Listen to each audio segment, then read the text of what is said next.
Good morning, everyone, assuming it is morning for you, wherever you happen to be coming from. One of the fun things about doing these online is you never know. I've had people coming from all over the world on these, so it's been exciting. But if it's morning, afternoon, whatever you have, a good one to you, and thank you for joining us here today. For those who do not know me yet, I'm Ron Levine from Mindfulness and Blue Jeans, and I stumbled ass backwards into mindfulness and insight meditation in 1998 during a time when I was dealing with clinical anxiety and depression and a raging panic disorder that blew up into agoraphobia. So I was on disability from work. I was unable to leave the house, could not go past the front door without having a meltdown. Happened to get paired up with a psychologist who even back almost 25 years ago was already several decades deep into practicing and teaching mindfulness and insight meditation. And he offered these tools and techniques to me as a way of dealing with my issues. I was not pleased with the offer. My thinking was, I can't work. I can't even go past the front door. And here's this guy saying, let's watch the breathing for a while. Terrific. Thanks, Doc. So my thinking was, I'm at home all day anyway. This is all the guy's given me right now. So I'm going to do it. I'm going to try it just long enough I can honestly go back to him and say, look, this didn't work. Can I have the real treatment now? And as I say, this was April of 1998. Have not had that conversation with him yet. And here I am leading sessions like this. So, might be something to all of this. Let's find out. I usually try to offer stories from my past that help illustrate the ideas and the lessons that I'm trying to get across. And this one is one of my favorites. There was a number of years ago that I was going to one of my yoga classes. I was going straight from work. So in my other life, I work in IT.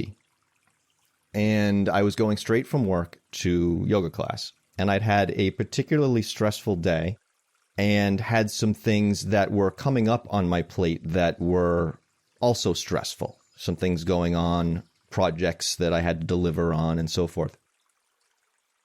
I had a lot of inner turmoil happening. So as I often do, I arrive at yoga class about, 15, 20 minutes early. And I'm sitting on my yoga mat. Some days I would actually do like a seated meditation practice. And on this day, I just kind of, I didn't sit, lotus, eyes closing. I just kind of sat looking around like anyone might do. And they're waiting for a yoga class to start. And all around the room, there are people in various yoga poses warming up. You've got some people lying on their back. You've got some people probably in a seated meditation. There was a yoga teacher, not the one who was teaching the class about to happen, but another teacher at the studio who was going to take that class with us. He's on the other side of the room. And out of this whole room of people, he comes over to me and he says, you're the chillest person in this room, just sitting here like the Buddha. Now, mind you, this was an acquaintance. We'd met a couple of times. He didn't know anything about me. He didn't know I had a practice. He didn't know I followed Buddhism. Or, he just said this completely from out of the blue. And I looked up at him and I said, if you could see the turmoil that is happening inside of me right now, you wouldn't have said that. And he says to me, well, the outside is a reflection of the inside. And he kind of left me with that. And that really stuck with me. Because around this time, I'd been reading a lot of Buddhist texts.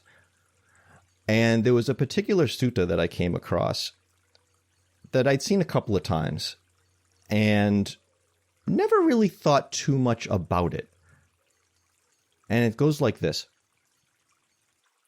They do not lament over the past. They yearn not for what is to come. They maintain themselves in the present. Thus their complexion is serene. And I couldn't stop thinking about that after what this teacher had said to me. I thought about that. Their complexion is serene. Now, it's really easy to misinterpret what that sutta is trying to get across in a couple of ways. We could either take it as, well, okay, these people, monks or what have you, well, they're serene because they have no problems, right? Now, that's clearly a misconception, because if the only way we were going to look serene was if we had no problems, then no human in the history of this planet would have made a serene face yet. We wouldn't know what one looks like. And the other way to kind of misinterpret it is to think, oh, okay, so what I need to do is I need to force a serene complexion. You know, I gotta look like everything's cool, and then, you know, the rest will just fall into place, right? And that's kind of where the title for this session comes from, like Serenity Now. You know, those of you who watched Seinfeld back in the day, that's obviously where I took the phrase from. And in that episode, Serenity Now would become the phrase that someone would rely on when things were, you know, going too far sideways. You know, you're just about to lose your shit. You know, like, serenity now, right? And, of course, the punchline at the end of that episode was somebody on the show had taken it too far and found out the hard way that that sort of repression, you know, trying to stamp down on that, doesn't really work. And amended Serenity Now to say, serenity now, insanity later. Okay? So this sort of forcing of serenity, you can't force serenity. It doesn't work that way. So I really started thinking about this sutta in light of what this yoga teacher had said to me, and I realized that over the course of the years that I had been practicing, what I'd been doing was setting the conditions to allow serenity to arise.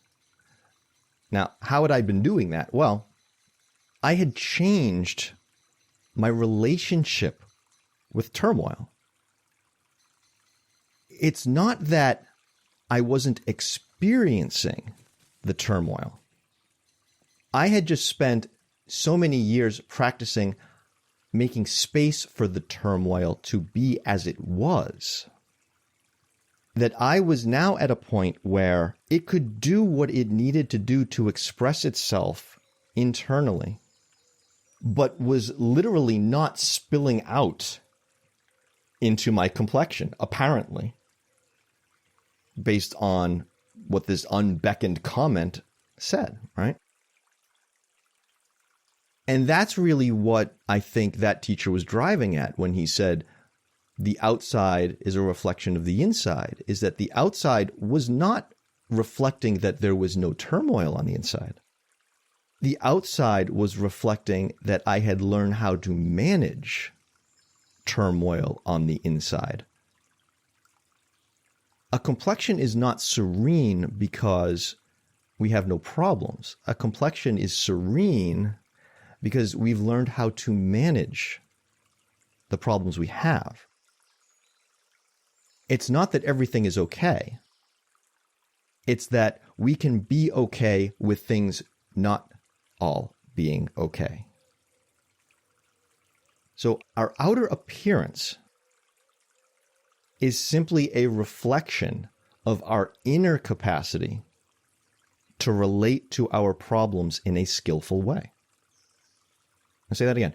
Our outer appearance is simply a reflection of our inner capacity to relate to our problems in a skillful way. As my first teacher sometimes says, comfort isn't always what's required. If you take it back to yoga class, the style that I practice, which is a very intense, heated power yoga. It's one of those ones where you see people coming out drenched and, you know, wondering why their God has forsaken them. You know, it's the hardcore stuff.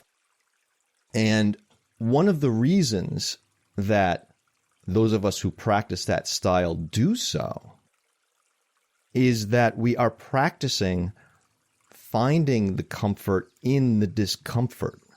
We are expanding our comfort zone. We're literally triggering our fight or flight response in a safe, controlled environment so that we can gain the experience of seeing what it's like, gaining some familiarity with it, and starting to understand, oh, okay, so there may be times that I'm feeling like there's an emergency, there's a crisis, there's danger, but there isn't necessarily a crisis. There isn't necessarily danger. And that shapes how we respond to those inner workings and allows us to actually get to the point where we could be experiencing some pretty intense shit, whether it's anger or fear, what have you, and yet still have a complexion that is serene. The more we expand that comfort zone, the more familiar we become with that turmoil, that energy, and the less that we try to stamp it out. Because that really just starts a cycle, doesn't it? Not only does it not work, but when it doesn't work, what do? We try harder, right? And that's not making space for it. That's serenity now, insanity later. We keep doing it with the good intention and the thought of, well, this time it'll work, right? Simply the act of observing that tendency is enough to make a change. Because we can't try to stamp out the attempt to stamp out. Again, it's just another cycle. What we do is we watch that. We make space for our well-intentioned attempt to stamp it out and see that it's happening and see how it's working out for us. It seems very automatic because it's so habituated. So we can just kind of hang back and just watch it play out. Oh, okay. Here's the shit I don't want here. And here's the real happy horseshit I'm engaging in, trying to get rid of it forcefully. And how's this whole mishmash working out? If we can make space on a yoga mat, if we can make space on a meditation cushion to allow those processes to play out and be observed in this safe, controlled environment, that's practice for when the crazy shit happens off the yoga mat, off the meditation cushion. This is life practice. We're practicing dealing with these kinds of inner states in a way where we do have some control. For those times when we're going to be experiencing these inner states, and we know we're going to, in conditions that we cannot control. Conditions we cannot control. We're going to want to build these skills voluntarily so that we've got something to fall back on, something different that's habituated, something that is more skillful that we've habituated for those times when, we're really going to need it. One of the things that I make reference to sometimes is requirements for happiness. I need to have this amount of money. I need to have that person in my life. I need people to act this way. I need to have that car. I need to have that job. Requirements for happiness. And the irony is that every requirement for happiness is actually a reason for us not to be happy. Every single one of them. Because if that need is not met, well, okay, that's it then. So requirements for happiness, such as I need to not be feeling inner turmoil, or I need to be serene. I need to feel serene. I need to look serene. The quickest way not to feel serene is to try to force yourself to feel serene, right? These requirements for happiness disrupt our serenity, our equanimity. If we can only be happy, if we can only be serene when things are a certain way, how stable is that?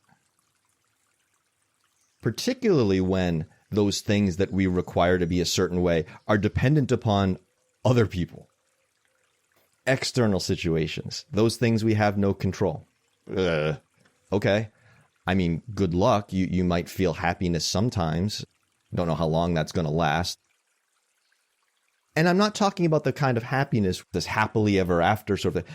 This quiet stability, serenity, if you will, equanimity, that comes not from everything happening to align just the way you want it,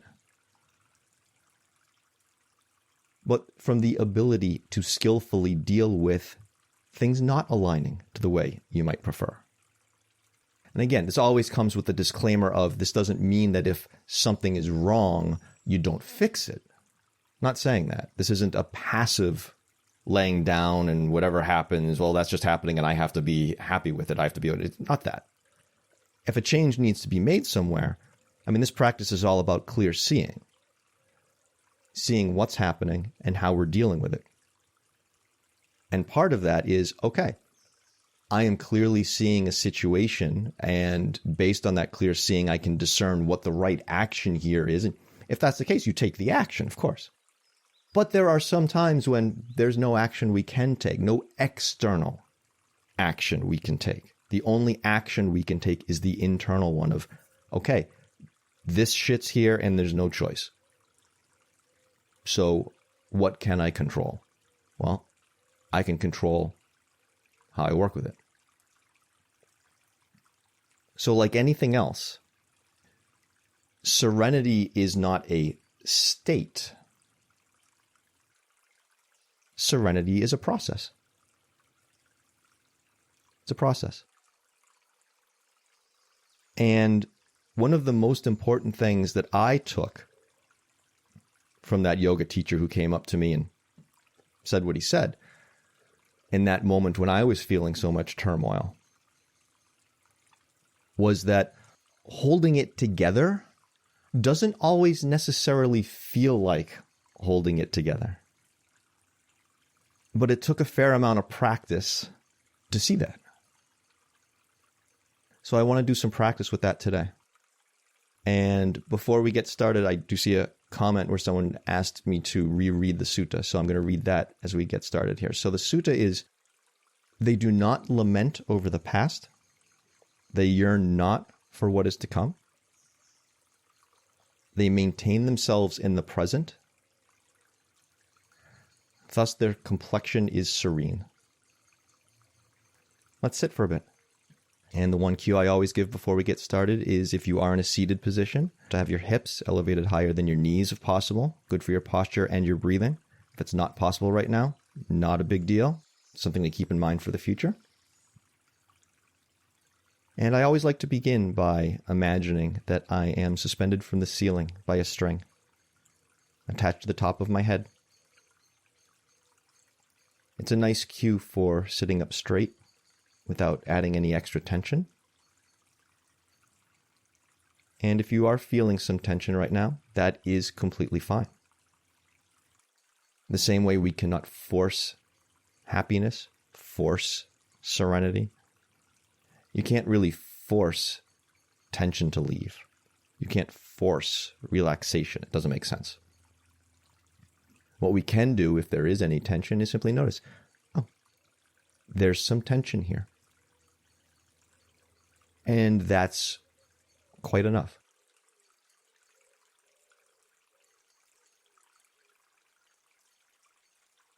I also like to notice what is in contact with the chair or the floor.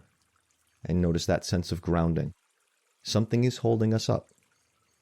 Something is supporting us. And we can allow it to do so.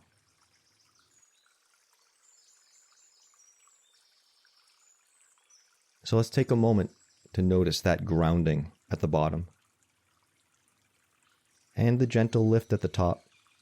And whatever is taking up the space in between.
Now, while my personal example from the yoga class may or may not resonate with you, generally speaking, the opposite of serenity is usually this feeling of some kind of turmoil.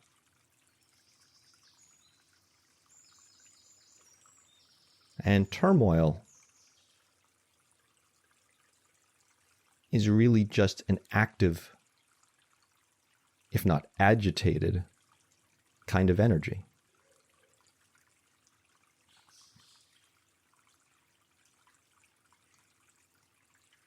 So we can learn to work with this simply by working with, well, the breathing.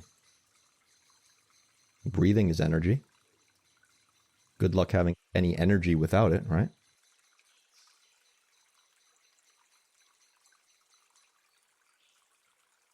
So let's start like we often do,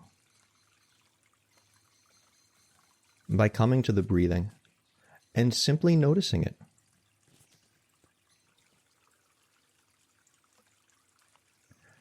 Do we need to force it to be a certain way? No. Do we have a requirement for happiness with our practice of meditation? That the breath be long and deep and contemplative? And if so, how's that working out? Because that's not a requirement. You may be making it a requirement. I don't have it as a requirement. I have not found that to be helpful. My requirement is that I simply see the breathing exactly as it is right now.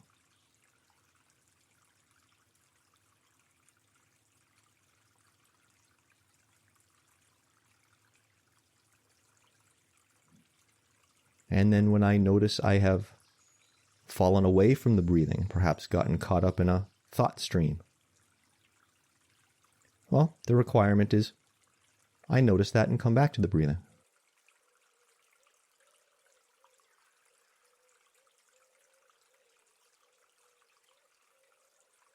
And then I notice if I had a requirement for happiness that said, well, you really shouldn't have lost the breathing. You're a bad meditator.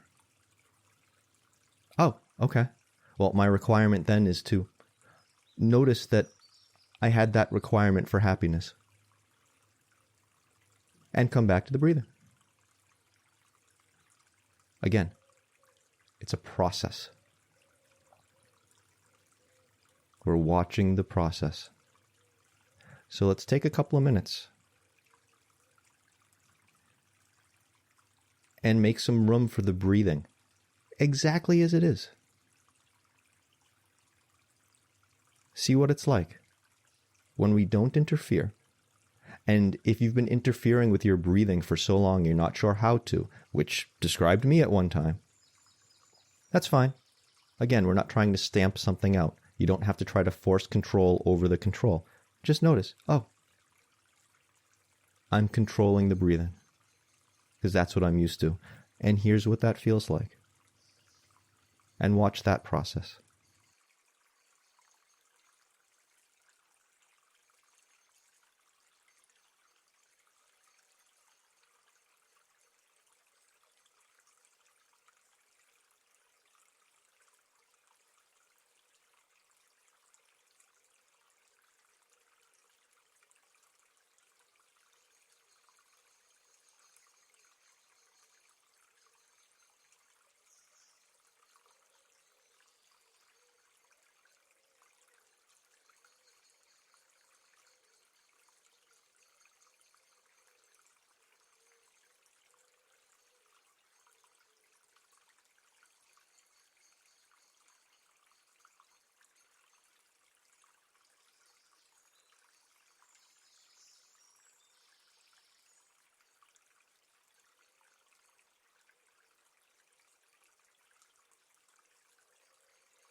Notice what comes up in relationship to the breathing.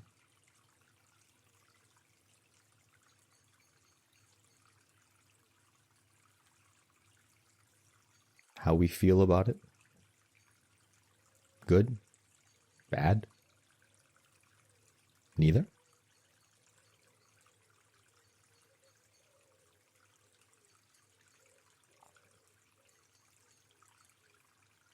What kind of process unfolds if we lose the breathing and notice it, either on your own or because I started talking? What comes up? Storylines about requirements we have.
Now continuing to anchor on the breathing. So we do keep a sense of that.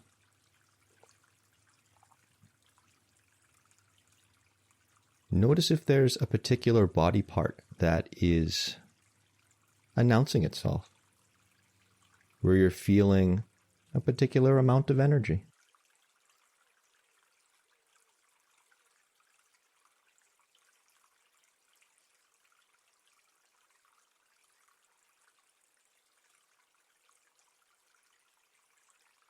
I often notice a tingling in my extremities when I sit. So right now I'm feeling that in my hands. I'm noticing that.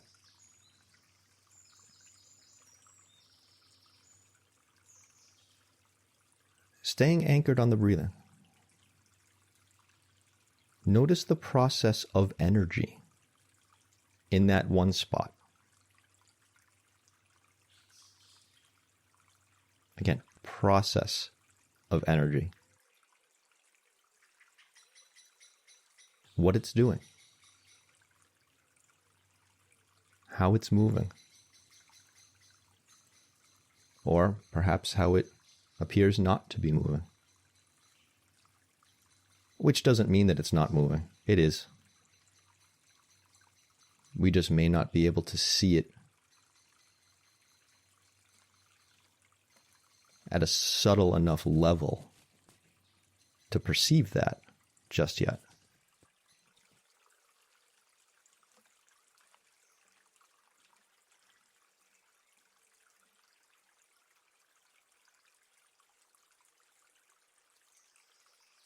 But can we breathe into that area?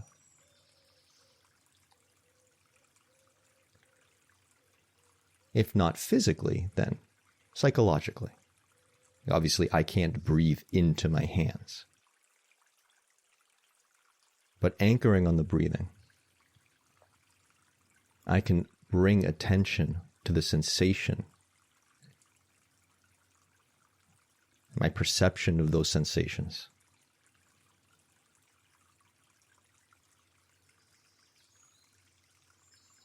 To gain some familiarity with the process of energy in motion. That's all turmoil is.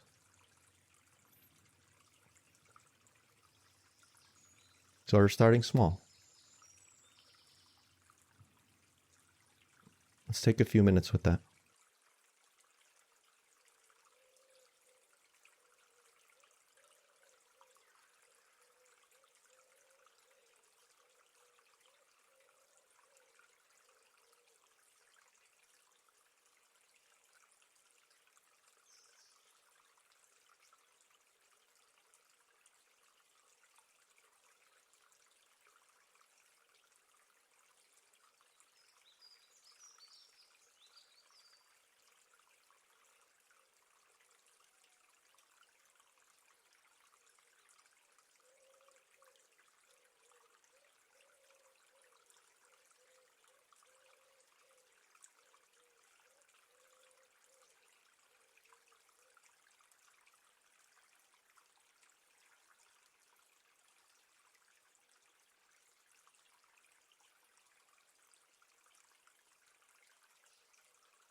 What we're doing right now with this technique is something I use very often with pain or physical discomfort.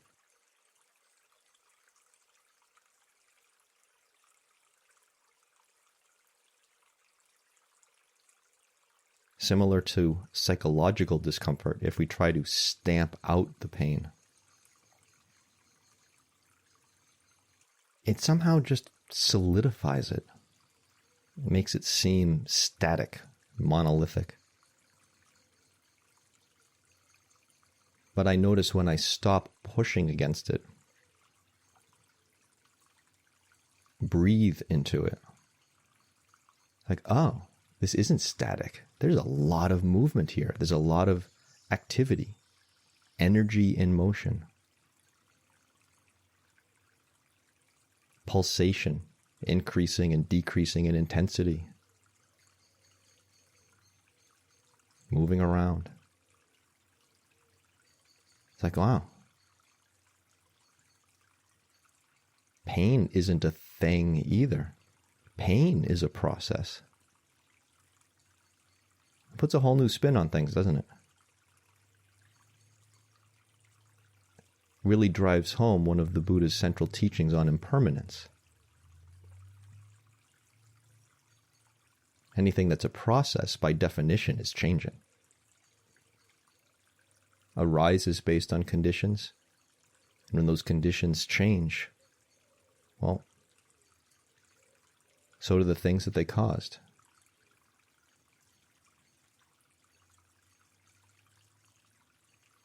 And of course, those conditions had been caused by other conditions. We begin to see how all of life is energy in motion, is a process.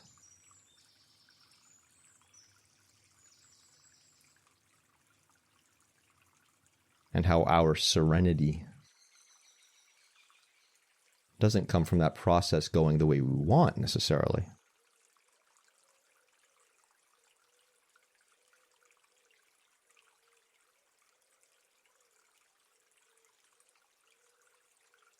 It comes from skillfully working with that process as it unfolds the way it is.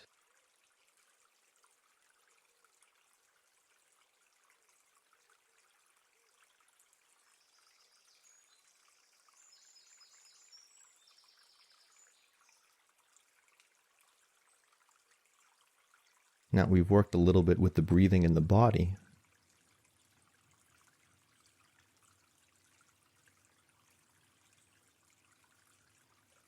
But based on what I just said, I'd like to offer one of my favorite psychological or visualization techniques that I use with turmoil as energy in motion, particularly when it's feeling overwhelming. And this one is the surfing technique.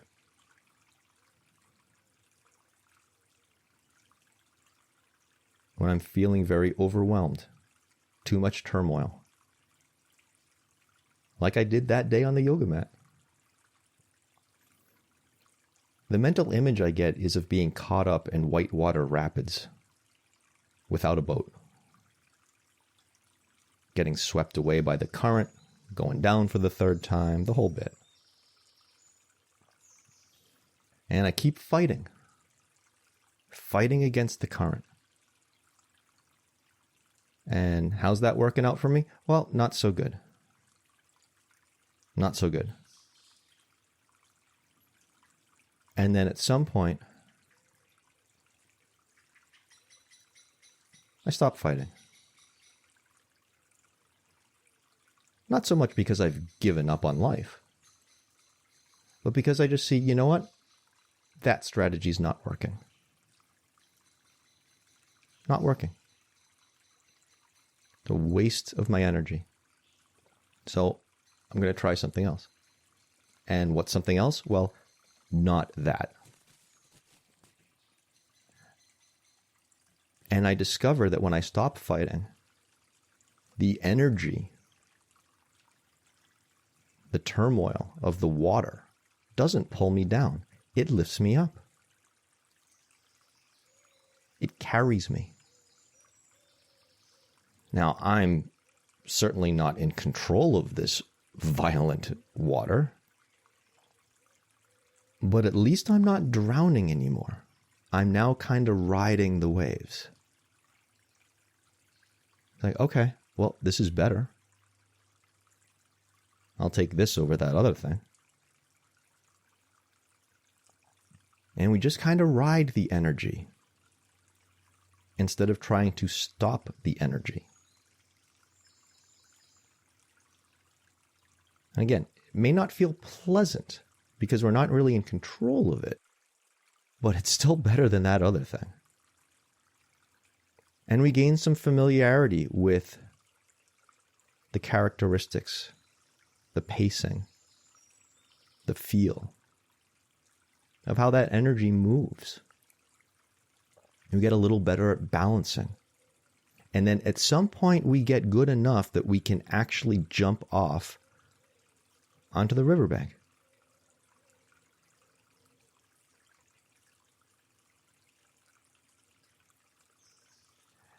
And then from there, eventually even maybe climb up onto a cliff and look down at the water that had been drowning us before.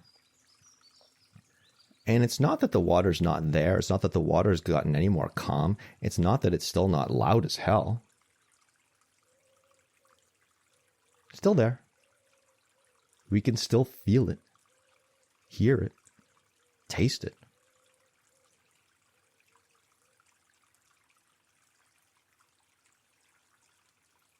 But we've gained a little distance, and we can observe it from that distance and allow it to be as it needs to be.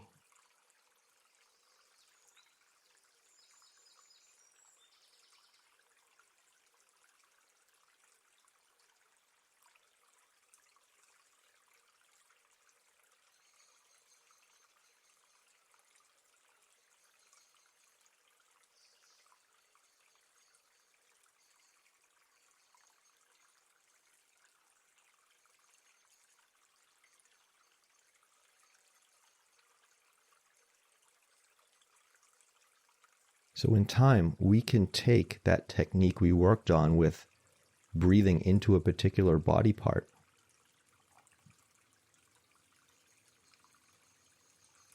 and begin to expand that to larger areas of the body, or perhaps the entire body. So even when the entire body is whitewater rapids,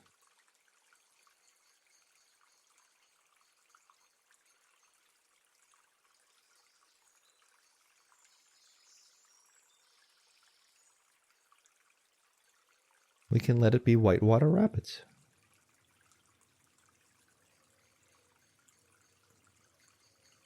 Because again, the body being whitewater rapids is not a state.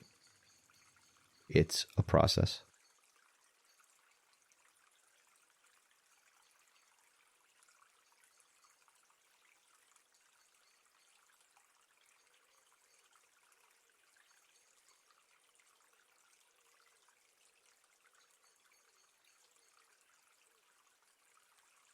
Our serenity is a reflection of our inner capacity to skillfully relate to that process.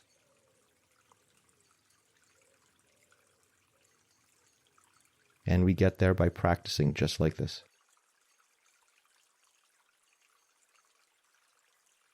One breath at a time.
We can jump into some Q&A, some discussion.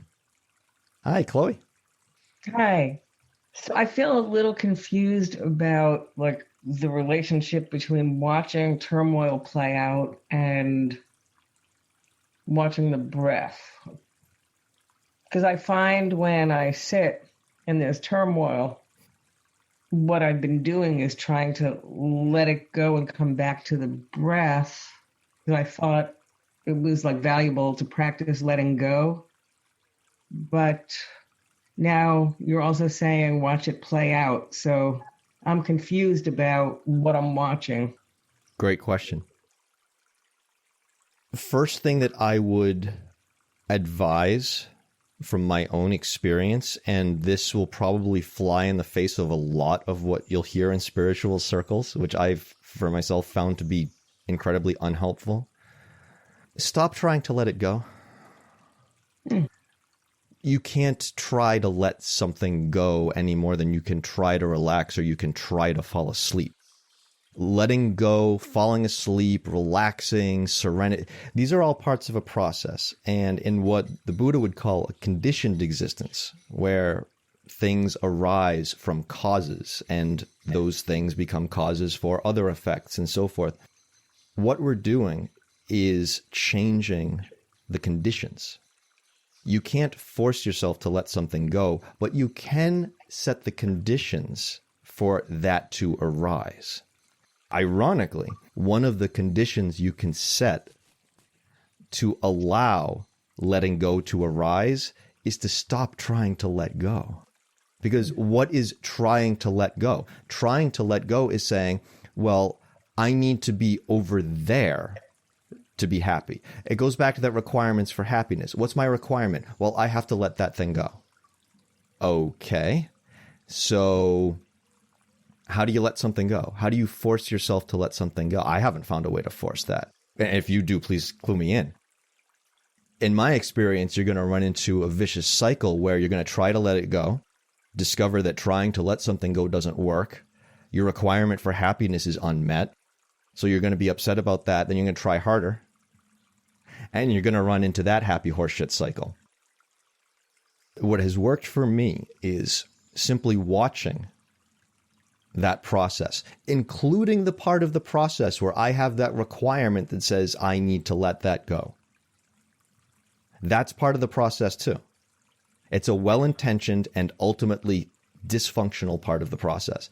And when I see that enough times, how that is not helping, I don't have to try to let it go anymore. It just happens automatically. It's like someone hands you a hot potato. Do you think about, geez, I really want to find a way to let this go? No, you drop the damn thing, right? You don't have to think about it.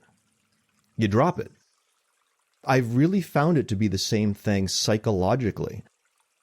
When we're trying to talk ourselves into letting something go, we are trying to use our intellect to direct our emotion, and that will never work. Our emotional systems are much older than our intellectual systems, so they will override every time. That's why that never works. It can't. It won't. It simply won't. We need to see at a deeper level, oh, that's not working. And when we see it at that deeper level, that thing that we want to let go, when we see that at that deeper level, that pre-verbal, pre-intellectual level, then it just happens. No amount of verbalization in our mind is going to make that happen. It just gets in the way. So as a more direct answer to your question, if sitting with anything beyond the breathing is too challenging at any given time, then just the breathing's fine. If we find ourselves in one of those moments where it's like, oh, okay, I'm able to anchor on the breathing, but also find some room to watch this thing, turmoil, what have you. Okay, we make a little space and we watch that too. But we don't watch it with an agenda. The agenda of, oh, okay, I'm going to watch you, but only so you leave, right? It's like, no, it doesn't work that way. It does not work that way. We have to genuinely watch it and just say, oh, okay. How are you? What do you have? What's up? You may stay as long as you like, because it's going to anyway. And we just see what's there and direct some attention that way. And if that takes us completely away from the breathing, come back to the breathing for a while. There's plenty of time to work on this stuff. It's not going anywhere. Does that help? Does. I just wanted to add in like a visual that I once heard that like suppressing emotion is like trying to hold a volleyball underwater. I like that. Yeah, that's what I found with trying to let it go and come back to the breathing. And yeah, that was how I thought I'm a bad meditator. Right? Yeah, and I'm a bad meditator is just another thought. It's just another part of the process. Oh, okay. And noticing that, noticing the thought, I'm a bad meditator, is doing the practice properly. You know, it's like, as long as you catch it, say, oh, yep, I think I'm a piece of shit. Okay. You right now are a piece of shit that's meditating properly. You know, in this particular moment, you've caught yourself thinking you're doing it wrong. And seeing that means you're doing it right. It's one of the things I love the most about this practice. One of the things I love the absolute most that has always brought me this feeling of ease with my own practice, where I recognize that it doesn't matter what comes up so much as if I'm watching the process of it coming up, the content of it does not matter. I'm doing the practice correctly in that moment simply by seeing it. It's one of my favorite parts about this practice is that fundamental truth is always there. You can always fall back on that. Am I watching what's happening regardless of what message it's handing me? Yeah, I am. So then am I doing this at least somewhat right now? Yeah, I am. Yeah. Just one more clarification. Sure. Were you saying watch the breath and the process together? Challenging. It's challenging. It's usually not something that we're going to be able to just sit down and do immediately. It's usually the kind of thing where you might want to sit and really get anchored on the breathing for, you know, however long it takes, but several minutes anyway. And then just kind of say, okay, well, yeah. And usually you don't have to start looking for things to, it's really more a matter of seeing what arises. We're just seeing what arises. And if we can make room for that without completely losing the breathing, then we do that. But again, that, like anything else, that's a process. And we just kind of play with it as it's playing out and work with it and kind of roll with it. Okay. So if you lose the breathing while you're watching, that's okay? Well, it's going to happen anyway. You don't have a choice. You don't have a choice. Okay. You just keep coming back. I mean, that's 90% of this practice is losing the breathing and coming back to it. And for me too. That doesn't change. Thank you. Awesome. Cheers. Thank you. Can I just add a little something to that too, Ron? If I Please may? do. Please do. One of the things that I've heard from several teachers, and I've used it, makes complete sense to me, is a technique called just letting it be. Remember the old Beatles song, Let It Be? Rather than letting it go, so that you can just acknowledge in the noting of that thought, that sensation, and whatever other effects you seem to be noting, and just let it be. Just, okay, let's file it over there. We'll come back to you. One of the teachers that I've been involved with says that there really are two parts of the meditation process that you need to develop. And one is the sati process, or the concentration phase. Thich Nhat Hanh is a big one on that, where you just concentrate on the breathing. If you jump off to something, just come back to the breathing. And that's what we've been doing here. And that develops concentration. But like Ron says, you can't help but have thoughts. I mean, I was all over the place today. Really. There's a point where, you got to give yourself some space. I think that was an incredibly valid thing that Ron brought up today. Space. Pause between the stimulus and the response. There's always a space. And that space is awareness. So you have to develop that first without necessarily grading yourself all the time. Just say, oh, that's, you go to some of Tara Brach's stuff where you just recognize it, investigate what it may mean, accept it, and then don't take it personally. Okay? None of us are bad people.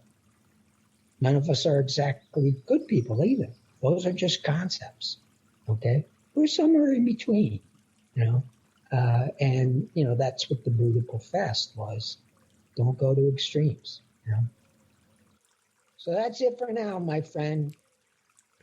Thank you, Gary. Yeah, and to expand on that, the two sides of practice, compassion and wisdom.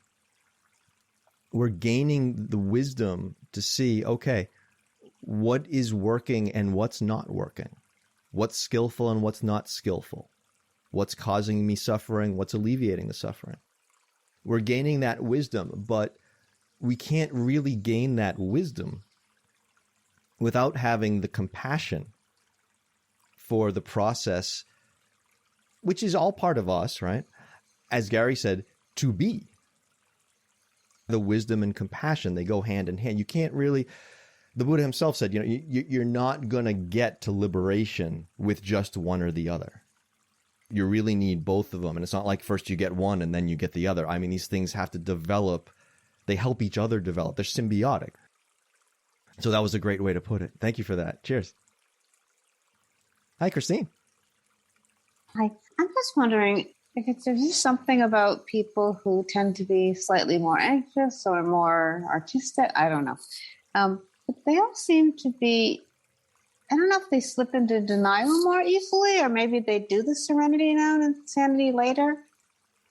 I just don't know whether that's something that you or anyone else notices, that there are other people out there that they just do seem very, they have their act together, and I know them well, and yeah, they just don't get as freaked out about things.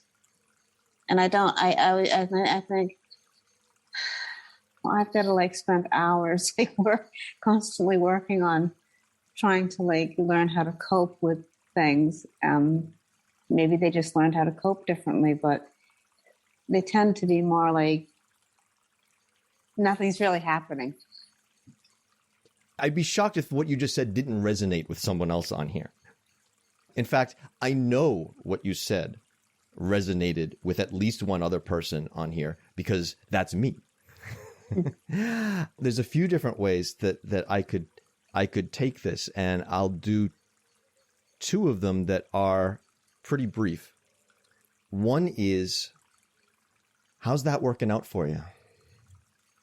That whole line of thinking that you just shared. And thank you for sharing it. Nothing wrong with sharing it, but that line of thinking, the time spent comparing your inside to other people's outside, and not even their outside, comparing your perception of your inside to your perception of other people's outside. That whole thing. How's that working out for you? I'm guessing it's not pleasant. I'm guessing that it's causing you some suffering in Buddhist terminology. From there, the question, really, there's only ever one question, one immediate question, which is, what is skillful right now in this moment? What can I do in this moment to alleviate and not increase suffering? Well, that line of thinking certainly is increasing suffering. So I think a direction of attention from getting caught up in that line of thinking to noticing that line of thinking, and again, causes and effects. This line of thinking is coming from somewhere. It is arising based on some kind of condition, which in this case is going to be other thoughts, other feelings. It's coming from somewhere. It's probably not a hell of a spoiler alert for me to say it's probably coming from some kind of fear, because that's where pretty much all of our suffering comes from. Is if you dig down far enough, you just find this undercurrent of fear from which all of these various thought processes spring up, of which this is a very common one for lots of us. This is not at all an unusual one for me. I mean, I still live with anxiety. I can't even begin to describe how much time I spent during the time that I was housebound with agoraphobia, thinking, comparing myself to other people who, wow, that guy can just go up the street to buy something and I can't even do that right now, which isn't to say I don't still do the same thing today for certain things. Of course I do. We're humans. This is baked in us from our tribal days. This is in our DNA. It's in our DNA. So again, it's a situation of, if you want to talk about let it go versus let it be, in a way you kind of can't let this go. I mean, it's really part of our genetic makeup, if you want to get deep enough. So our only real choice with something like this is kind of a let it be. Well, how do we let it be? Well, we kind of get to know it a little better and see, all right, at least we can practice with it and see where it's coming from. What is the fear storyline that's underlying this particular thought process? And just begin to tease that out a bit, not even in the intent of solving it, because again, that's that sort of transactional, okay, I'm going to pay attention to you, but only so that you leave, not that. That thing where it's like, oh, okay, here's this thing. Where's it coming from? And it becomes informational. It becomes self-learning, and goes back to one of the phrases I always bring up that I love so much. This practice does not cure us of our neuroses. It makes us a connoisseur of them. We gain some familiarity. And with that familiarity, we learn how to work with the things a little better, and the suffering does decrease. The thought process can still arise, and will. But our relationship with it changes. I think I lumped both of the things I wanted to say into that one, so it turned into one. That's good. Thank you. I hope that helps. Thank you. Cheers. Yeah, thanks. Cheers. Hi, Nancy. Hi, how are you? Good. How are you? Good, thanks. I let go of meditating for quite some time. In fact, the last time before this, it was January 1st. I'm a nurse. And so the last basically 2 years have been exponentially more stressful. And I'm having less and less ability to sort of let that go. My day at work, that's crazy. And I'm just not focusing on myself and I'm not sure how to break that pattern. First off, thank you for doing what you do. Yes. Second off, you just did take a step to break the pattern. Welcome back to your practice. Yeah. This is a very individual sort of thing. Obviously I can't tell you what will work for you. Mm-hmm. I can tell you what I do. I was raised with extreme predictability and routine. I have a sense of time like nobody's business. If you ask me what time it is at any given moment, I'll be like, it's 3:23. And people will be like, how in the hell did you do that? When I was growing up, my mother always kept the clocks in the house 5 minutes fast. And she was the type of person where if somebody was supposed to come to the house at 3 o'clock and they didn't come to the house when our clocks said 3 o'clock, even though it was technically 2:55, they were late. I live with, not surprisingly, really extreme schedule. You can set your watch by pretty much everything I do. Mm-hmm. So when I started my practice, I figured out, okay, this is going to make the most sense for me to have my regular daily not miss sitting in the morning. And I just worked it into my routine. Okay, where I used to do A, B, and C, now it's A, B, meditation, C, what have you.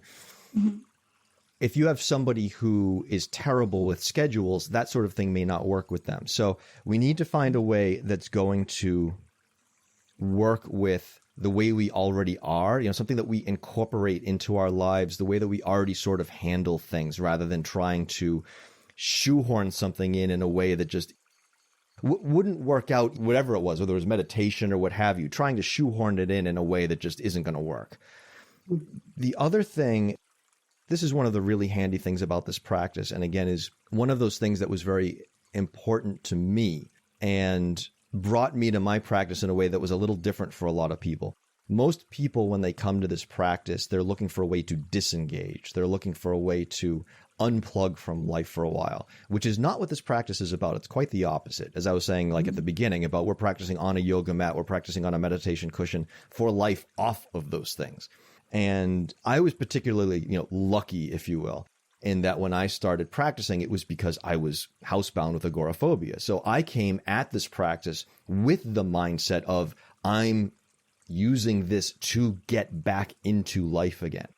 The reason I bring it up is this practice is meant to be taken off of the cushion. So the idea is we begin to make the practice habitual enough that we are doing it in the workplace, stuck in traffic, stuck in line, so at the RMV, and we kind of, to some degree, and again, I don't do what you do, and I certainly have not done what you do in the kind of situation we've had in the past couple of years. So not attempting to trivialize in any way, but attempting to, engaging in the self-care practices throughout the day as we can.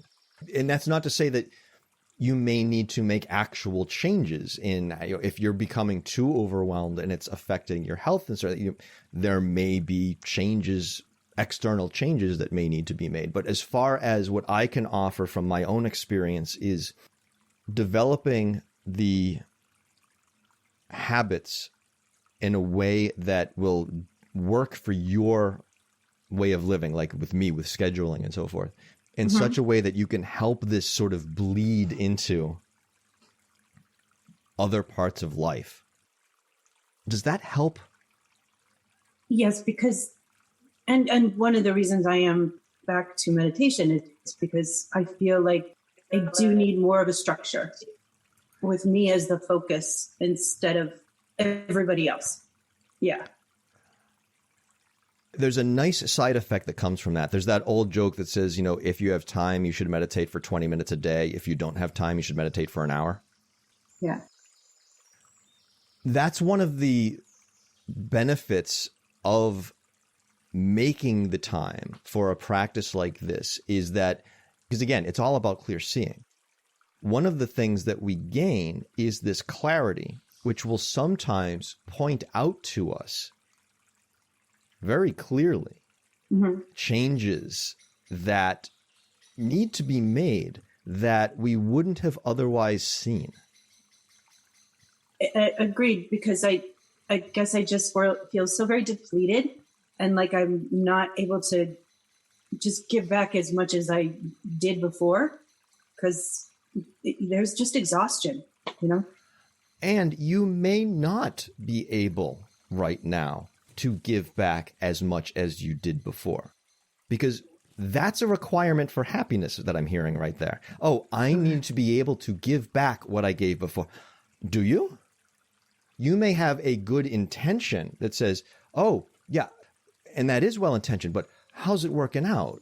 I mean, that's putting pressure on yourself that may not be helpful. That can be a source of suffering right there. Instead of saying, I'm going to give what I can, saying, no, I have to do what I remember, accurately or otherwise, what I was doing before. That's a suffering line of thinking right there. That's not a letting be. No. There's underlying guilt because I'm, yeah. Absolutely. Absolutely. And that's a pain in the ass, isn't it? Yeah. And then that becomes another thing to say, okay, here's part of the process. And that guilt, of course, is a motivator, isn't it? Well, I don't want to feel that. So I got to go do this other thing so that I don't feel that thing. And again, my constant refrain, how's that working out for you? You're on the hamster wheel. Yes. Yeah. You're on a hamster wheel running from guilt and running yourself ragged to try to get away from it. And, oh, shit, it's still behind me. Oh, shit, it's still behind me. So this is kind of your moment in the white water rapids where, okay, fighting's not working. I keep drowning. So what should I try? Well, maybe not that. Because clearly this line of thinking isn't working. I would visit that. Why do I feel like I have to do this thing? Oh, I feel like I have to do that thing because if I don't, I'm going to have that feeling. Oh, okay. Well, here's a classic question I bring up every so often. One of the most profound questions I've ever heard anybody ever ask in my life. What are you unwilling to feel right now? What are you unwilling to feel right now? Boy, does that bring things into focus real quick. Yeah. And once we identify that thing and say, oh, well, gee, okay, what does this thing feel like? And why am I feeling it? And what if I just let that feeling be? What does it do? Where does it go? Because as long as we're unwilling to feel it, we're never going to get answers to those questions. And we're never going to learn about it. And if we don't learn about it, we're not going to learn how to skillfully manage it. And we're going to suffer. You have found a direction to go in. One that's not necessarily going to be pleasant. But, again, I call my business mindfulness in blue jeans. We're going to get a little dirty. It's a working practice, Okay. That's a good question. Yeah. Yeah. Thank you. Yeah. Work with that for a bit. And thank you again for what you're doing. But be good to yourself. Remember, wisdom, also compassion. Cheers. Thank you. Thank you. Hi, Elaine. Yes. Hi. So one quick thing just about this conversation, which is that I work in, not in nursing, but in a role that has a significant helping component as part of it. And one of the things that's helped me a lot when the ratio of desired helpfulness or desired helping gets tipped over to the point where I'm giving more than I'm getting is something that someone else sent to me. And believe it or not, I think it comes somewhere from Lord of the Rings, which is an empty lantern throws no light. And that particular phrase is one that I loaded into my phone as a reminder. I have it come up kind of roughly once a week. And it reminds me over and over and over again that if my goal is to give light, I have to fill the lantern somehow. Thank you for that. Yeah. It gets to the point of the interconnectedness of this practice. A lot of times people might say, this meditation, you're sitting on a cushion, seems to be very, very self-centered practice. That's not really helping others. Well, yeah, it is. Yeah, it is. I have a quote handy. This is from Thanissaro Bhikkhu, who I quote pretty much every one of these sessions, based on interconnectedness, but it also dovetails a bit with today's topic. So whether interconnectedness is going to be a good thing or a bad thing is up to us. As we meditate, we're given the tools to make those connections a good thing so that the way our mind functions causes less and less suffering for ourselves and less suffering for the people around us. As you work through the process that ordinarily would give rise to greed, anger, or delusion, you find that you can manage them in a way that doesn't have to stumble into those unskillful states. At the same time, you find that the people around you are subjected to less of your greed, anger, and delusion as well. The whole atmosphere surrounding you changes. As you bring the mind to a more skillful state, you find that it tunes into the skillful habits of the people around you. This forms a kind of connection as well. So I think that really drives home exactly what you're saying, Elaine, and Nancy, what you're dealing with. We do require this time and space for ourselves if we're going to be able to bring what we can really offer at any given time, which isn't always going to be the same amount. Really offer the best of that to others. And that's a ripple effect. What happens with us doesn't stay with us, and when it comes out of us and affects the people directly connected to us, it doesn't stop there either. It then spreads out exponentially. So this is really important work, not just for our own serenity, to bring it full circle, but maybe to help shoot a little bit of serenity towards others as well. There's a quick message in the chat about repeating the unwilling to feel. Right. So the question there is, what am I unwilling to feel right now? That's a question that I come back to in a lot of the darker moments, because it takes me out of the storyline of the thing that I'm unwilling to feel and puts me into the context of the unwillingness itself, which is a process. So it changes the perspective very quickly. It's been hugely helpful to me over the years. I'm going to wrap that up there. We're a couple of minutes over. Thank you all for joining me today. Cheers.